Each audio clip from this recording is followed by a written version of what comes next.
बच्चों, आज आप पढ़ेंगे कक्षा 9 क्षितिज हिंदी काव्यखंड पाठ 1 साखियाँ। आज आप इसके भावार्थ समझेंगे। इसके कवि है कबीरदास जी और इसका केंद्रीय भाव आप समझेंगे। पहले इन साखियों में प्रेम का महत्व, संत के लक्षण, ज्ञान की महिमा, बाहरी आडंबरों का विरोध आदि भावों का उल्लेख है। पहले शब्द या पद में बाहरी आडंबरों का विरोध एवं अपने भीतर ही ईश्वर की व्याप्ति का संकेत है और दूसरे पद में शब्द में ज्ञान की आंधी के रूपक के सहारे ज्ञान के महत्व का वर्णन है। पंक्तियाँ हैं, मान सरोवर सुभर जल हंसा केली कराही, मुक्ता फल मुक्ता चुगे अब उड़ी अनत न जाही। भावार्थ का अर्थ है, कवि कबीरदास जी की साखियों में कहा है कबीर ने कि जिस प्रकार हंस मानसरोवर के भरे हुए जल में क्रीड़ा करते हुए यानी खेलते हुए मोती चुगते हैं तथा उसे छोड़कर कहीं जाना पसंद नहीं करते हैं, ठीक उसी प्रकार मनुष्य भी जीवन के माया जाल अर्थात धोखे के जाल में यानी सांसारिक मोह माया में फंसा हुआ है। अर्थात धोखे के जाल में ऐसा फंस गया है कि उसमें सत्य को पहचानने की शक्ति ही नहीं रही है। अगली पंक्ति है, प्रेमी ढूंढत मैं फिरी, प्रेमी मिले न कोई, प्रेमी को प्रेमी मिले सब विष अमृत होय।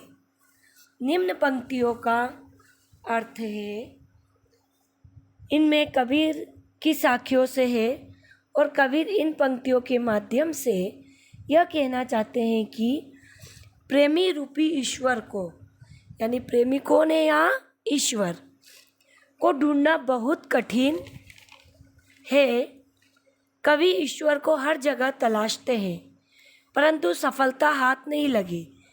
कवि का मानना है कि जब प्रेमी रूपी ईश्वर हमें मिल जाएगा तब कष्ट रूपी विष सुख रूपी अमृत में बदल जाएगा। अगली पंक्तियां हैं, हस्ती चढ़िए ज्ञान को सहज दुली चादारी, स्वान रूप संसार है भूकन दे झक मारी।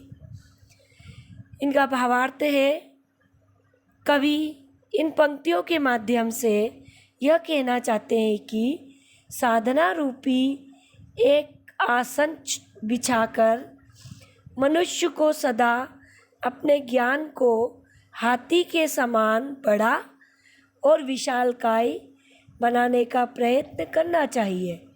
अर्थात ज्ञान अर्जन पर अपना ध्यान केंद्रित करना चाहिए, यानी ज्ञान प्राप्ति पर हमेशा अपना ध्यान केंद्रित करना चाहिए।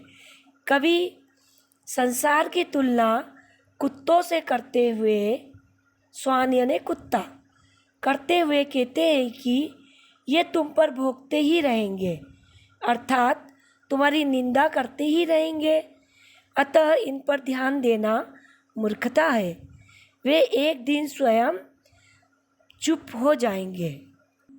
अगली पंक्तियां हैं, पखा पखी के कारणे सब जग रहा भुलान, निरपक होई के हरि भजे सोई संत सुजान।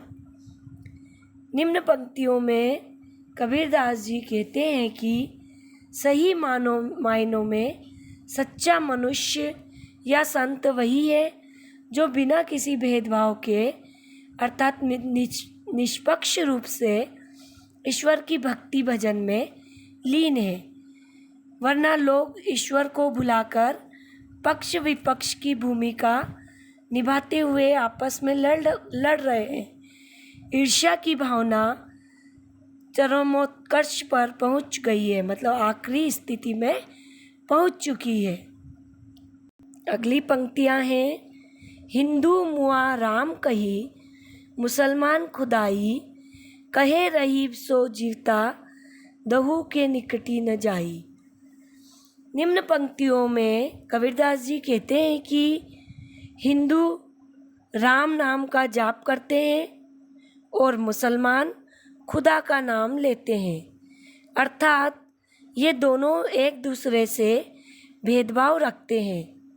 जबकि कवि के अनुसार वास्तव में जीवित वही व्यक्ति है जो इन दोनों तरह के व्यक्तियों से खुद को पृथक रखे, यानी धर्म के नाम पर भेदभाव न करे। अगली पंक्तियां हैं, काबा फिरी काशी भया, राम ही भया रहीम, मोट चुन मेदा भया, बैठी कबीरा जी। निम्न पंक्तियों में कबीरदास जी कहते हैं कि तुम चाहे काबा यानी मुस्लिमों का तीर्थ स्थान, तो तुम चाहे काबा जाओ या फिर काशी हिंदुओं का तीर्थ स्थान, तो तुम चाहे काबा जाओ या काशी जाओ, तुम राम की उपासना करो यानी राम को पूजो या फिर रहीम को। ईश्वर तो एक ही है। जिस तरह मोटे आटे को महीन पीसने से मैदा बन जाता है, पर दोनों एक ही वस्तु है, यानी दोनों किस चीज़ से बनी है? गेहूं से। ठीक उसी प्रकार ईश्वर को चाहे जिस किसी रूप में मानो, चाहे रहीम मानो, चाहे राम मानो या चाहे ईसाई मानो, वह तो एक ही है। अब अंतिम पंक्तियां हैं, ऊंचे कुल का जन्मिया, जे करनी उच्च न होरी, सुबरन कुलस सुख भरा, साधु निंदा सोई। निम्न पंक्तियों में कबीरदास जी कहते हैं कि सिर्फ ऊंचे कुल में जन्म लेने से कुछ नहीं होता है। मनुष्य अपने कुल से नहीं बल्कि अपने कर्मों की वजह से जाना जाता है।